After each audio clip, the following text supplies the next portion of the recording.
Welcome to ACF Chef's Table webinar. Thank you for joining. Joining today's webinar on pickles.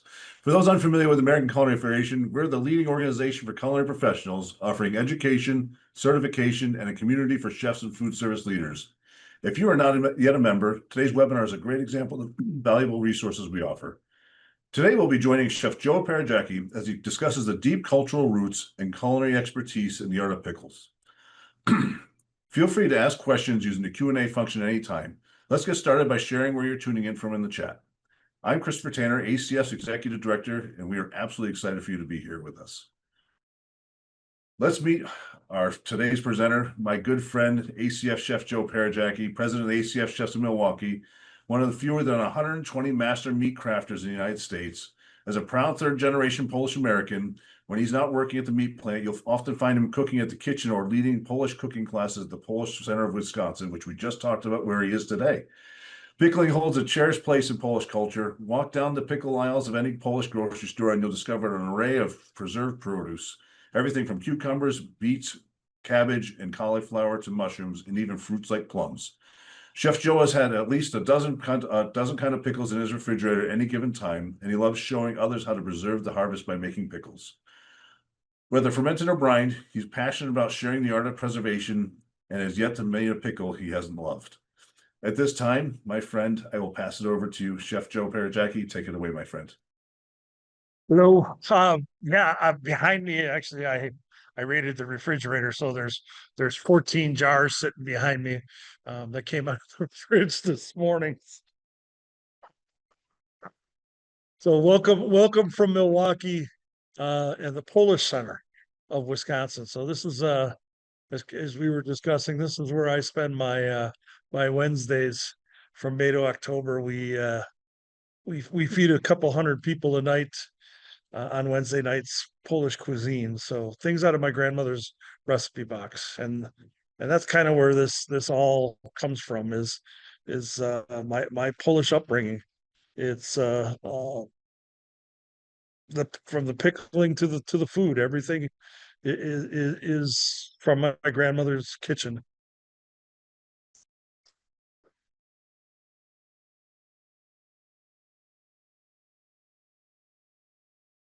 So I guess I'm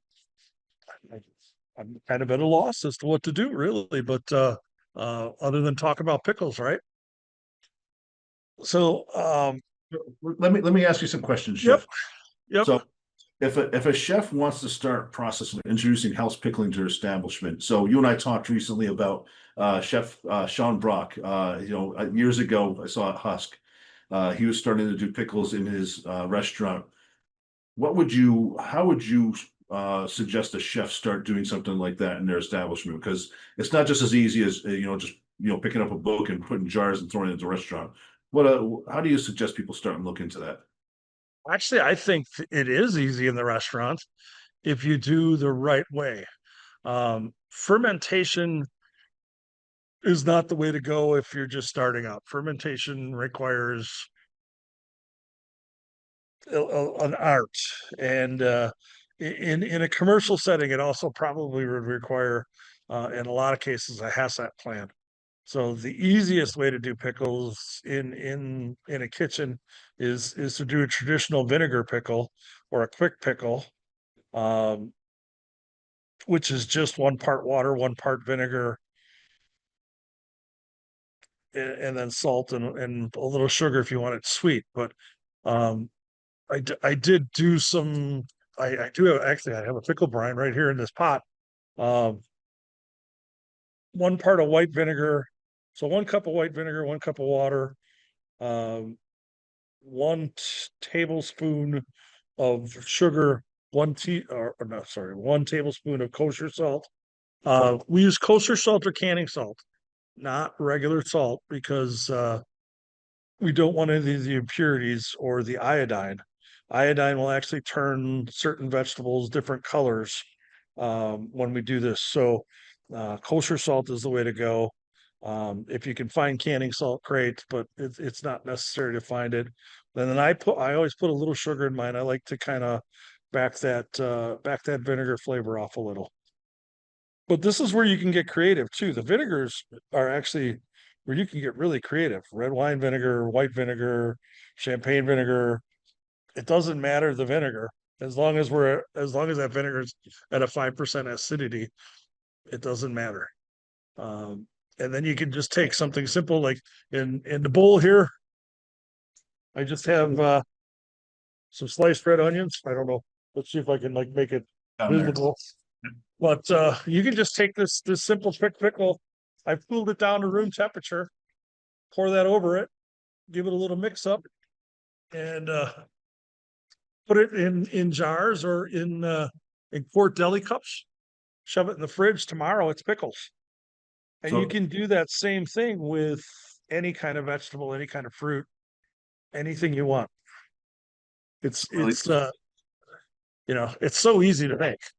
so salt, acid, time pretty much Yep. is contrast that. So obviously it's easiest to start off with, the quick pickles or vinegar brine pickles as we are talking about.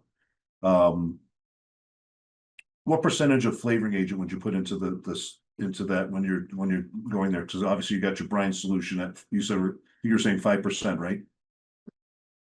Well, 5% acidity. Yeah, So, 5%. but we're actually backing that down to 2.5% because we're mixing an equal part of water. Okay. So So what would you do for flavoring agents? And then let's say, obviously the simplest one is pickling spice, but there's obviously tons of other stuff in there. How much would you put in? you want to make this kosher in that same 1 cup, 3-4 garlic cloves go in there, and kosher means kosher salt and garlic. That's all it means. You Yeah, want to throw some fresh dill in there. You grab a small hunk of dill off the plant in the garden there, or a teaspoon of dill seed. Throw that in there. Does the same thing. now talk to me about different types of salt. So salt is, obviously trending. You see a bunch of different places putting out all kinds of different salts. What are your thoughts on using something like Himalayan salt or even smoked salt or different types of salts? We have to be careful if there's because of the minerals in that salt. So same thing with the iodized salt. All of those minerals will do things with vegetables. They'll turn things colors. Himalayan pink salt, that's got some heavy, iron in there, so it will actually do some changes in colors. The purer the salt, the easier it is. You can play around a little though and just see what happens. You know, um, think about what this is 2 red onions. What did that really cost me to make? You know, and we talked about this in my on my podcast. This is what I like to do in the kitchen to allow people to have a little creativity. It doesn't cost anything.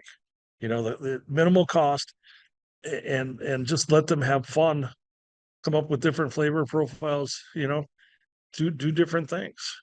Yeah, and it's not like salt, you and I are also sausage makers, so it's not like, Yeah. the difference between saltpeter and Instacure, where you can kill someone with botulism. Here you'll get spoilage. No one's gonna die, but Yeah. You're gonna see some quick spoilage, or you're gonna just see a color change. You may see a texture change because some minerals affect things in a different way, but you're not gonna hurt anyone. so talk to me about so cultural different pickling methods. So there's different traditional. So you're talking about Polish. Let's say we want to take this to different cultures. So like Korean, German, Indian. We were just talking about Germany as well. Obviously, Yeah, pickles on you were just mentioning schnitzel. So schnitzel Holstein's may have pickles on there as well. I think no, that's gosh, totally butchered that one. I'm German and it's got yeah. anchovies on there. But either way, Our rouladen would have a pickle yeah. in there. Um, there's so many different and pickles kind of every culture has a pickle, and pickling is a way to preserve the harvest. A lot of the cultural things are going to be lacto fermented. That's going to be that salt, just salt, and a little bit of water. We see that with kimchi. We see that with sauerkraut. We see that with traditional Polish pickles are always lacto fermented. Certainly the Jewish delis, and in there you'll see all those pickles. Uh, Joe, why does, sorry to interrupt, why does that work though? So, I mean, is there yeast that people are do they add the lactobacillus bacteria, culture to it, or where does that come from? in the air. All of that's in the air. It's here. You just gotta farm it, and that's what we're doing when we do that fermentation. So it's 3% salt. So there's a little math that you got to do, um, and it's not salt based on what we're pickling, but rather the amount of water that takes to cover. So if we're doing like sauerkraut, if we're doing pickles, okay, how much water is in there, and then how much salt do we add to the water? And that's really where all that comes in. So I when we were in high school and we were saying as people who are going to become chefs, math isn't important. Yeah. Math's important. You learn that certain things you got to have math for. So Weights and measures especially, right? exactly. Percentages. I never thought in my days of doing algebra that I would have to do percentages in the real world, but you know what? I got to do them every day. Whether I'm making sausage, whether I'm doing charcuterie or making pickles, I've got to do percentages. As savory chefs, we often make fun of the baker's percentage that all the baking and pastry chefs are all so meticulous over, but particularly in this area, I think that in I would say in garde manger, there's a lot of relevancy to that. Yes, so much. Right, talked about kosher salts. So we talked about different types of salts. I got a question here from Brenda Ford. It says, do kosher salts have anti-caking agents that cause cloudiness or gray pickles? Are there different salts containing different ingredients? Mentioned this a little bit, but you want to dive into that a little more? You're gonna have to look at there are many different types of kosher salts. Kosher salts typically do not have any added ingredients. It's not supposed to. That said, now uh, I have seen certain off brands. I'm not going to mention off brands. I'm not going to mention names, but I have seen certain off brands have different additives. There's not supposed to be additives. If you look at Morton's or Crystal, um, either the blue or the red box, neither one of those have anything added to it. Yeah, we mentioned weight before too, and I think a lot of people don't look at their salt too much. I think it's important, even with the two of those, they're two completely different salts in the way the crystals are. That's where weight Yes. becomes very important, right? Yep, that's where weight is. Yeah, and we do this when I do sausage class, when I do pickles classes, we actually weigh out both different types of we measure out both different types of salts, and then we throw them on the scale. And everyone looks at that and goes, "Oh my, it's a completely different animal." Well, and then you even see like clarified salts or clarified sea salts or evaporated sea salts, and they end up having those square crystals because the natural crystals form. And again, you got to go completely on weight. Yep, you got to go by weight. Then that's where all those percentages come into play. That 3% is a great thing to have in the back of your head. So we talked a little bit about different cultures having different types of pickles. How do you, I mean, obviously that's probably there for food preservation, but talk about how it's shaped, food security, trade, and I would say even flavor innovation over the years. Well, all of that was to preserve the harvest, and then you traded back and forth. Certainly, we watch. I love doing this with when we do pierogi classes here at the Polar Center. But if you look around the world, if you start looking at what's going on, sauerkraut, the fermented cabbage. If you look at fermented cabbage goes around the world. Somebody is fermenting some type of cabbage, whether it's a big head, a flat head, Napa cabbage. Every culture is marinating and fermenting some type of cabbage. People don't even think about like Indian, I think it's called achar, which is the Indian pickle. I mean, people don't forget Yeah, that cauliflower is actually a cabbage. Broccoli is actually a cabbage as yeah. well. Different types of cabbages found in there too. Well, look at India and Vietnam. You sit down to have a dinner and bachan. The whole table's covered with pickles Oh yeah. before the entree even shows up. Yep. You have 20, 30 different kinds of pickles on the table. and everything is there to be preserved. It's so that it doesn't go bad. That's all these jars behind me are not things that I bought to make pickles per se. It's things that I rescued out of the bargain bin at the Walmart or at the Kroger. That's what I do. As I walk through the produce department, I look at that bargain bin and, oh, hey, here's a couple bunches of beets marked down 50%. I'll take those and I'll make pickles out of them. I'm rescuing them. Yeah. Right, contrast between, so we're talked a little bit about the quick pickles, which is with, with the creating your brine. Contrast, what is the difference? I know I think everyone knows the process is very different, as we talked about, between the vinegar brine versus fermented pickles. What else is different there?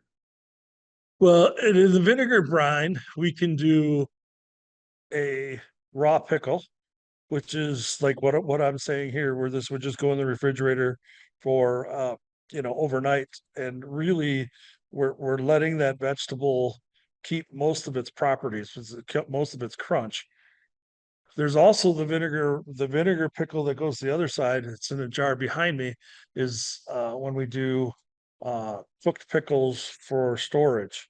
So those will go in a water bath for 15 minutes. So boiling water covering the jar for 15 minutes so that we get the heat up. We make a seal, and we actually and we end up cooking that cucumber in the jar.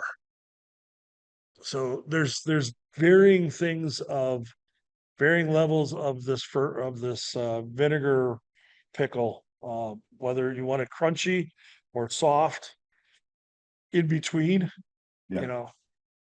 So those are things that you have to look at, and you have to figure out what you want to do with it.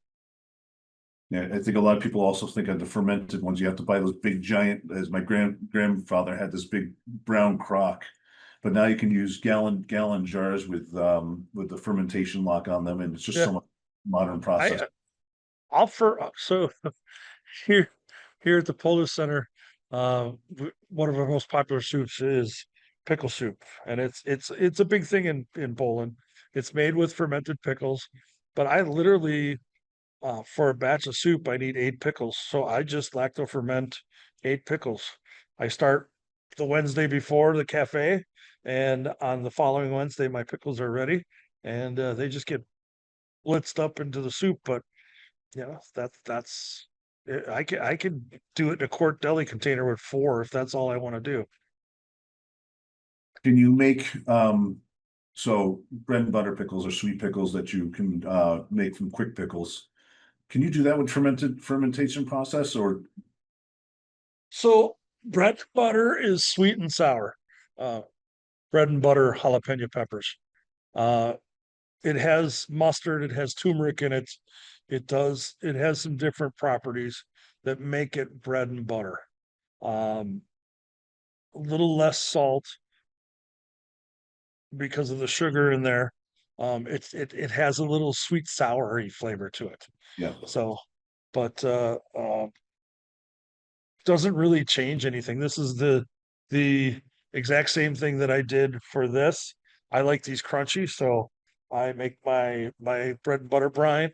I heat it up to dissolve the salt and the sugar and the spices into the water and vinegar.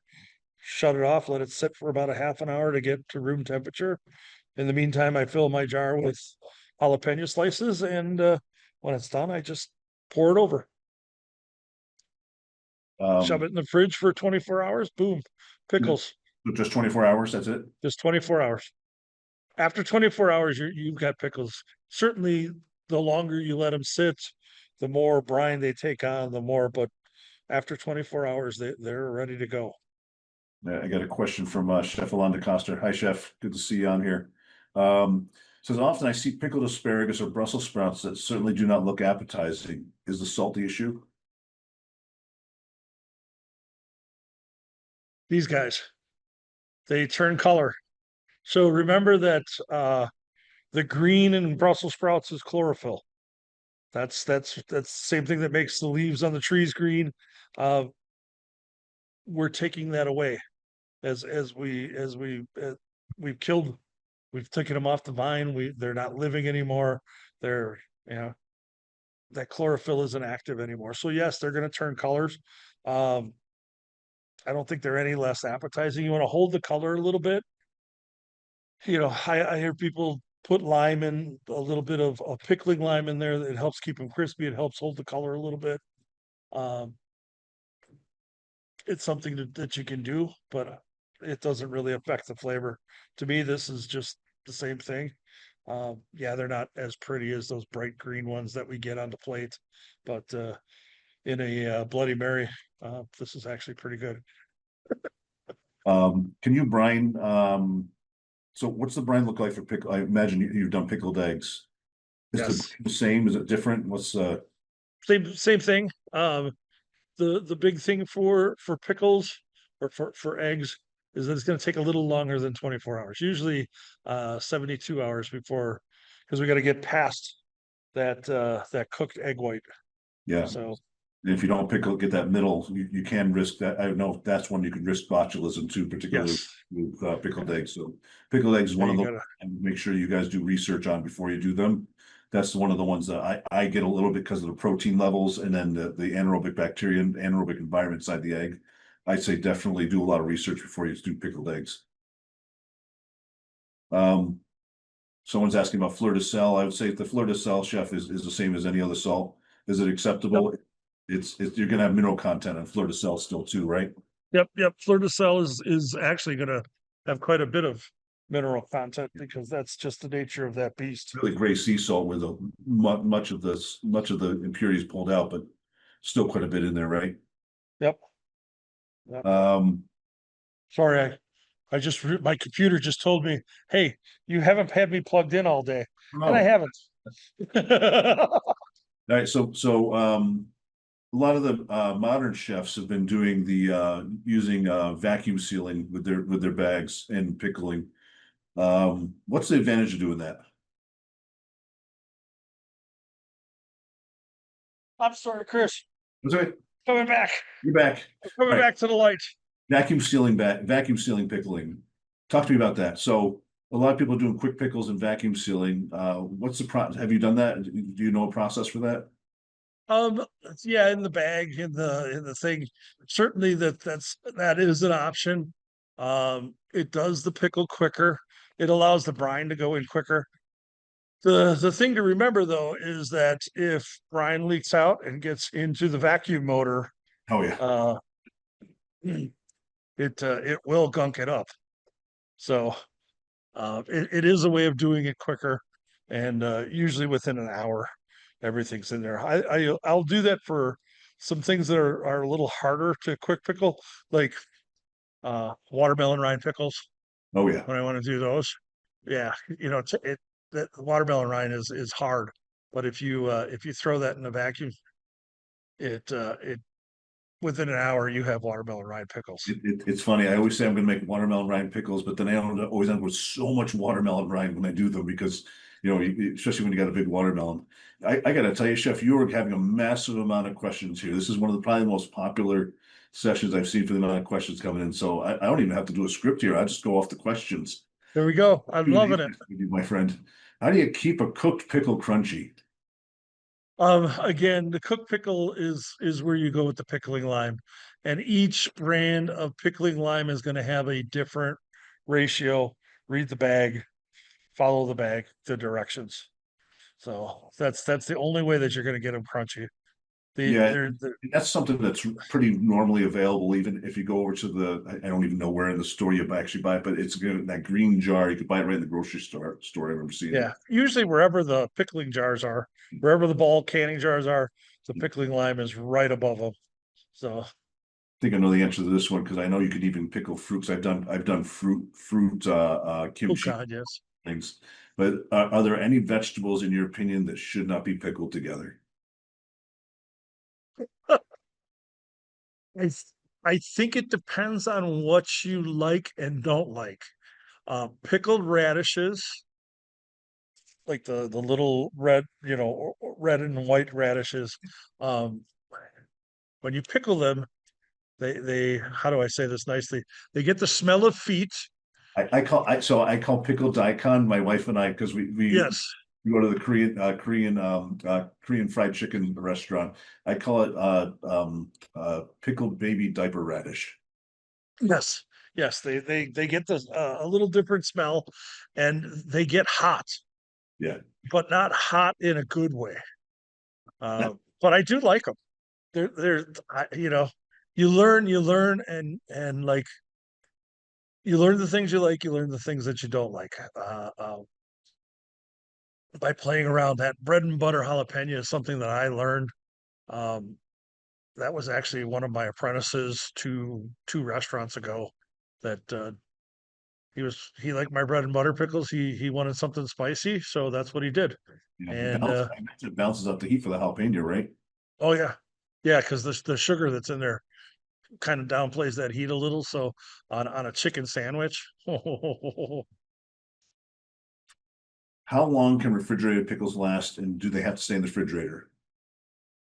refrigerated pickle needs to be refrigerated. Yes, there's nothing to there's nothing to seal it. Okay, so when we cook a pickle, uh, it, we're water bathing it, we're canning it, we're forming a seal, we're getting a vacuum on the jar. When we put them in the refrigerator, there's no vacuum on the jar, so there's still bacteria going in and out through the lid, through the opening and closing. Um, I only make refrigerated pickles in pints Why is because that? once I open a pint, it's only a couple days before it's gone. Makes sense. So I would never make a gallon jar of a refrigerated pickle because it's just going to be around too long. Now, if you're doing this in the restaurant, you go through a ton of pickles, you have a big lunch business, you have a big sandwich business, then you can certainly make more. But you should really only make enough to last a couple days, and then just make them often. I'd be concerned anyone doing well, I guess it's just refrigerated, but if you're going to do if you're going to do canning with a gallon jar, getting to the proper temperature in the middle for the Yep. kill. We call it a kill commercial food manufacturing. It's not called a cook step. It's called a kill step. So Yes. you kill off the botulism in there. That's the only. I guess you got the acid environment shouldn't be fine, but just something to consider. All right. Any words of wisdom about general health department guidelines? You're going to see more health department guidelines on fermented pickles than you will on quick pickles. And as long as you are following a approved recipe, remember that like you're not changing the acid content, you're not changing the salt content. There's both of these pickles when you're doing these recipes, when you're looking at them, the salt content in a fermented pickle is meant to let lactobacillus grow, but meant to keep other bacteria away. The vinegar, that ratio of vinegar, that acidity, that pH that we're taking that pickle to, is to keep it safe to eat, to keep microorganisms to not grow. So track your recipes. Again, it's a 1-to-1 ratio on the water and vinegar. Make sure that like who's ever doing them, that's what they're doing. And when the health department comes through, they're going to watch what people are doing. And as long as you're doing what you say you're doing, you won't have any problems. And each state, I would suggest also realize that Yep. each state and each county even. Yep. Each municipality sometimes has a different. If you want to make pickles in a restaurant, reach out to your local health department, find out what their rules and regulations are. A lot of times, you'd be surprised on how easy it is. Someone is going to come if you don't understand it. Have one of the health inspectors come out and talk to you. That's their job, you know. Yeah, do a little research on what Yep. whoever. And in some states, like here in Wisconsin, the University of Wisconsin is a land university. Yeah, So we have an extension office, and the extension office actually will tell you pickling and fermentation. So yeah, you and can actually call if you're in New the York, Cornell University, so I used to do schedule processes, and I would do it through Cornell University. I would yeah. say New York is one of the tougher states for doing all this, the massive regulations that they have there. So All right, next question. We got tons of questions, my friend. Um, in terms of kimchi, what's the best way to start the process with fermentation? I'm familiar with gochujang and garlic being key ingredients. What preparations do I make with my mason jars? If you're gonna do them in a mason jar, you sanitize the mason jar. The easiest way to sanitize the jars is to fill them with boiling water. And when I say boiling water, I mean boiling water, not simmering water, hard boil water. Put them in the sink, fill them with. They're meant to take that heat. Obviously, don't pull them out of the car in the middle of winter and put hot water in them right away. But if they're at room temperature and you just fill them with hot water, you will sanitize them. Boiling water is the key to it. And you do that too. There's two parts to this lid. Uh, there's the ring, and a lot of times in storage we don't keep the ring on, but there's the lid itself, and this lid also goes into boiling water because this is actually what's coming in contact with what's in the jar. Yeah, and I say when you're doing natural fermentation too, with kimchi, I know it's been a while since I made it, but you do a salt on it to Yep, leach some of the moisture out. But then you want to make sure it's not too much because you want to have some of that lactobacillus that's on the cabbage naturally to help with that fermentation process. yep.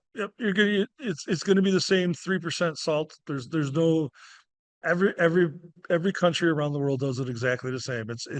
It's amazing how they figured it out.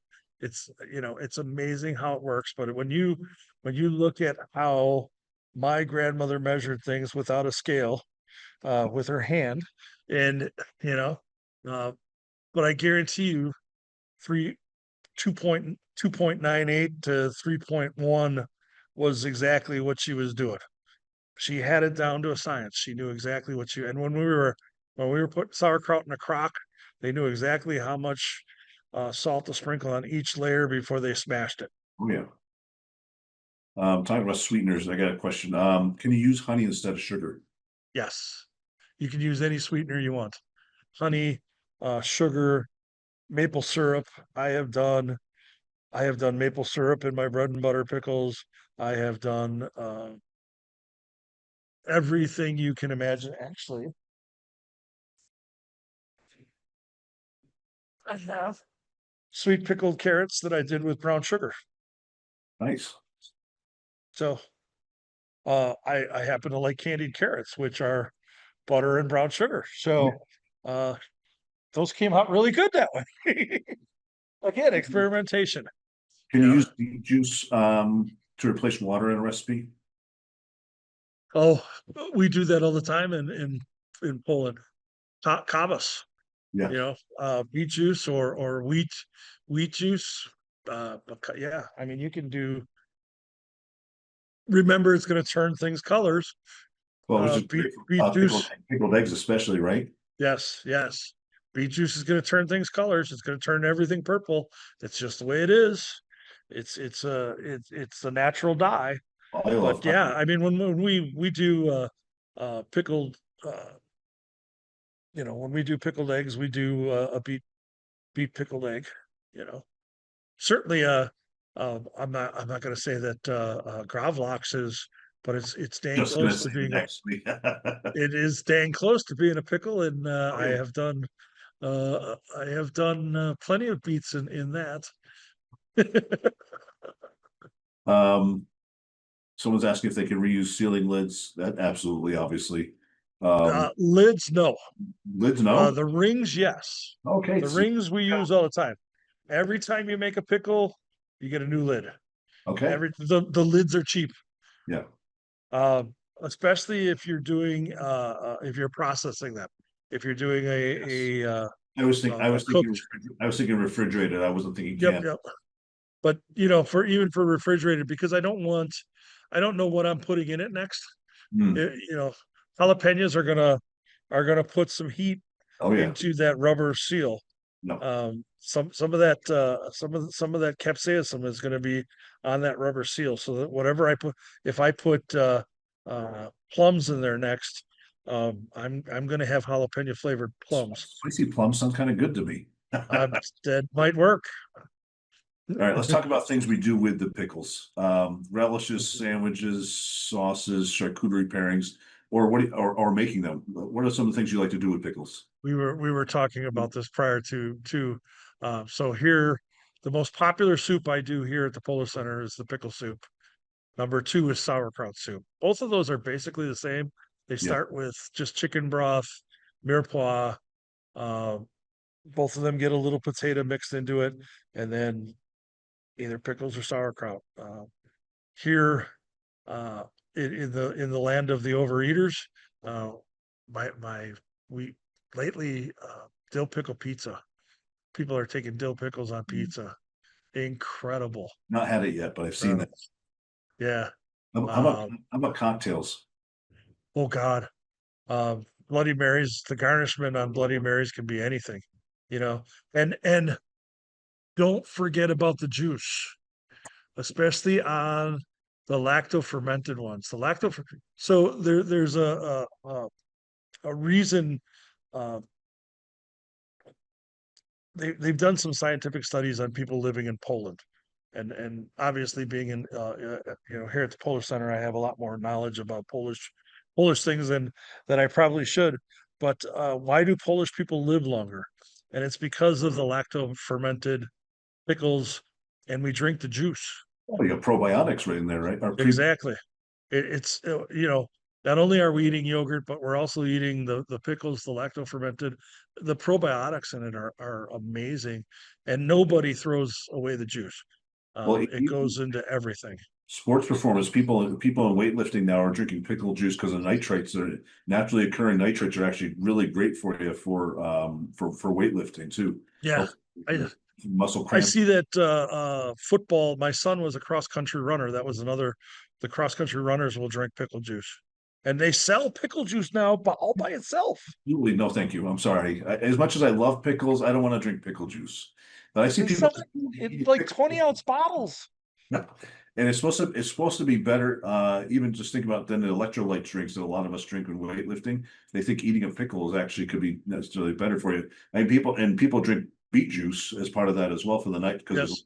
nitrates naturally occurring in people think negative things about nitrates and nitrates, but guess what? They naturally occur in lots of the foods that we eat. Don't get me started on nitrates. Do not make me put down that soapbox. All right, let's so we talked about elevating a dish, a classical dish with Yeah. pickle, schnitzel. What are some other dishes that you can use to Well, I mean, let's go classic. Let's go all the way back. Beef stroganoff had pickles in it. Oh yeah, absolutely. Rouladen.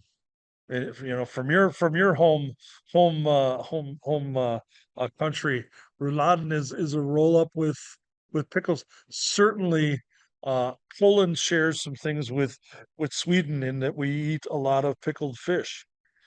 Pickled fish is an incredible thing. Roll. And again, a way to preserve. It's a way to preserve. And that's pickling is just an incredible way to preserve things, no matter what it is. We pickle Polish sausage, we pickle snack sticks. Oh yeah, Um, pickled sausage is amazing. yes.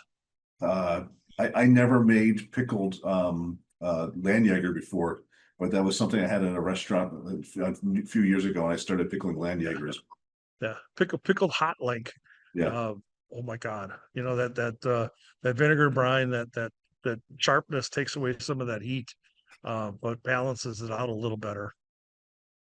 You know, when you start looking kimchi fried rice, I'm Oh, thinking about lunch here. I haven't had lunch yet. Uh, there's a place right around the corner that has an awesome kimchi fried rice. So, everybody has. Um, we have a breakfast place that does a Korean breakfast bowl. It's rice, kimchi, a couple over easy eggs, right. and some Chinese sausage. It's incredible. All right. Give me your first pickle memory. I think in a Polish household, when you're a baby and you're teething, um, you get a pickle. Everybody gives a pickle. You know, uh, in some of the Slavic countries and some of the Germanic countries, you're going to give them a Zwieback, a hard cracker, but in Poland, we're going to see a pickle in someone's mouth. So I'm sure when I was teething, I had a pickle in my mouth. There's no doubt about it. I love them in every way, shape, and form. There is nothing. Uh, we were just had our state fair. I love this. Somebody stuffs one of those giant pickles with a hot dog and then makes a corn dog out of that. Seen that. Oh, I had that. Was that good?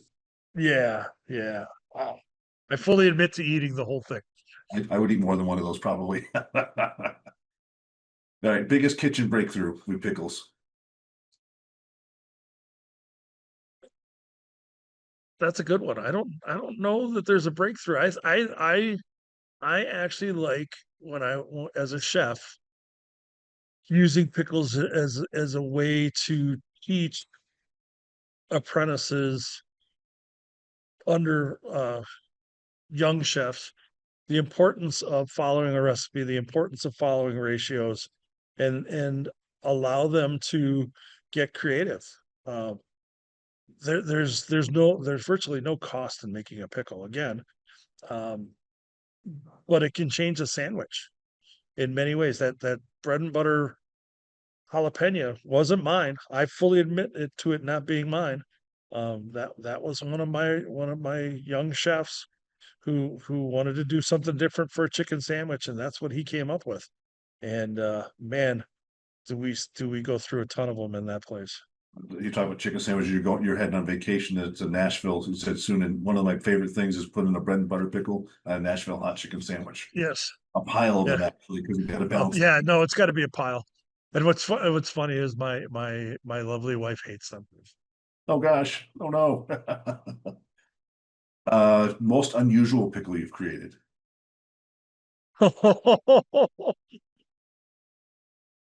I don't know about unusual. I've never met a pickle I don't like, and really that is one of those things. I I experiment a lot, but some things I don't like as much. Certainly, like I said, that red radish wasn't my favorite thing, but you know what? Every now and then I gotta do it, and I gotta put it on a salad. Uh, I was blown away by pickled carrots on a charcuterie board about a year and a half ago. We were doing one of our ACF dinner meetings actually at Alto Sham, and the chef there did a charcuterie board and did pickled carrots, and I've been making them since. So that I look on the table. Is there anything that I wouldn't eat? Um, from down south, I end of tomato season. I go out and I pick all the green tomatoes Hmm, off my vines, and I nice. pickle green tomatoes. That's awesome. This is probably a little unusual, but holy moly, uh, absolutely. And this one's kosher. I got a lot of garlic in it. So I think you and I are lucked out, and we have a family background that we probably learned some things from our grandparents, great grandparents going through this. If people don't have that resource, what are some books that you think should recommend? You bring my library with me. Ball, Ball, Ball Canning has a ton of recipe books out there. Obviously, it helps them, um, and they have some great pickle recipes in those books. Yeah, I think it's There's interesting. How and it, go ahead. yeah, Sorry. yeah. If you're looking for things to do with pickles, Carrillo's, which is a brand of deli pickles, Mhm. has a cookbook out right now that does things with pickles. So like cream cheese pickle, bagel spread. Oh yeah. Well, even people don't think about that. Olives are really a pickle at the end of the day, too, right? Yeah, a lot of them are. A lot of them are. Yeah, and you could chop those up with the pickles and put a cream cheese spread. I was just thinking of the two of them together. I want pickles and olives together. So Yeah, pickle and olive loaf. yeah, oh yeah. Oh, I made mac and cheese loaf once, but that's not associated with pickles, so it's off topic. But um, all right, you and I are sitting at a literal chef's table. I've asked you this question before. Now you've got some more time to think about it. What are you gonna serve at that chef's table that's gonna exemplify your history of working with pickles in your career? You're gonna be eating a Polish meal, my friend. There's no doubt about that. I you're we're gonna have some pickle soup. There is we call it a hunter sauce that we do on game or on chicken. It's it's kind of a gravy, but it has onions, bacon, peppers, and pickles in it. And you put that over game meat or you put that over pork or chicken. Nice. Um, yeah, yeah, the bacon and the pickles and the onions certainly uh, are pretty good. I've been looking at all of these things, and it's because we've been talking pickles for the last 2 months. My all of my feed Of on course, Facebook and all of my ads are on pickles. Thank you very much. But I see all kinds of different things out there. I just saw this appetizer that somebody was doing where they put cheese down in a pile and then they put a pickle in there and then they covered it with cheese and they threw that in the oven and melted everything together till it was crispy and then did ranch dressing. I don't know if I do ranch dressing, but not a fan. uh yeah, yeah. You and I both have that same conversation over. But I've done uh we did do a pickle dinner here about a year and a half ago, and I did a pickle ranch where I took ranch dressing and pureed up some kosher dills and threw some more dill in there. I'll tell you what, that Like you make me ranch dressing, that's something different than packaged ranch dressing. yeah, Oh, yeah, by a chef like you, I'm gonna eat that every day. The stuff that comes out of that jar in the refrigerator that I have no, or it's been sitting on a shelf a little too long. I don't know what the chemicals are in it. Uh, yeah, get away from that. yeah. There's we talked about this. Pickles have a way on every table, and certainly like um doing the pickled fruit towards dessert on a cheese tray. Mhm. The pickled cucumber, the pickled cantaloupe, the pickled figs. Those have such a place on a cheese tray, on a dessert tray. They kind of break up that fatty and that sweet Oh and yeah. make it so much different. Chef, any last tips, ideas, thoughts you want to share before we head out? Have fun with it. If that's one thing that I'm going to say about pickles is have fun with them. There are so many things that you can do. And when you go into the grocery store and you look at that produce aisle and you look around, there's nothing in there that can't be pickled. I think about we're not far from Chicago. I think about my Italian beef sandwich with the jardinere on it. Yes. You And know, you know, I would kill for one right now, and I might have to go get some. But there's so many things that go with pickles, and there's so many different ways of doing it. Chicago hot dog would not be a Chicago hot dog without a pickled sport pepper on it. You know, uh, so have a little fun, play around a little. Um, there's nothing that can't be pickled. There's nothing. Maybe there's some things that we don't like being pickled, but there's nothing that can't be pickled. Yeah, and I think as someone mentioned earlier, you had some book ideas. I think blogs are a great place to look to. I used to be so anti-blog for so many years, but there's some people that just don't have books that are published. They've experimented like you and I with food, and they've got some great blogs up there. And maybe you and I could put together a list of some thoughts that we had for the listeners afterwards. Yeah, anybody wants to look at Polish food, I do have a recipe blog, but And some of that is there, but yeah, it's there's so much out there that we have fun with, Well, someone just and mentioned this is one. Someone just mentioned in Pittsburgh, there's a pickled ice cream during Pickle Fest. Actually, I want to say I just saw a video that there's Pickle Fest on my news feed this morning. There's a Pickle Fest going on somewhere right now, which it probably is at any given time, right? Oh yeah, oh yeah. We do, and I can't wait to play around a little bit more. I'm gonna go to the grocery store and look at the discard aisle again. Well, Chef Joe, you've got a dinner to go take to go feed Oh to yes. people at the Polish American Center there in Well, Milwaukee. there we go. There's another idea. What are we doing tonight? Ribs and kraut. Ribs and kraut. Ribs and kraut. Ribs braised in sauerkraut. We all Yummy, yummy.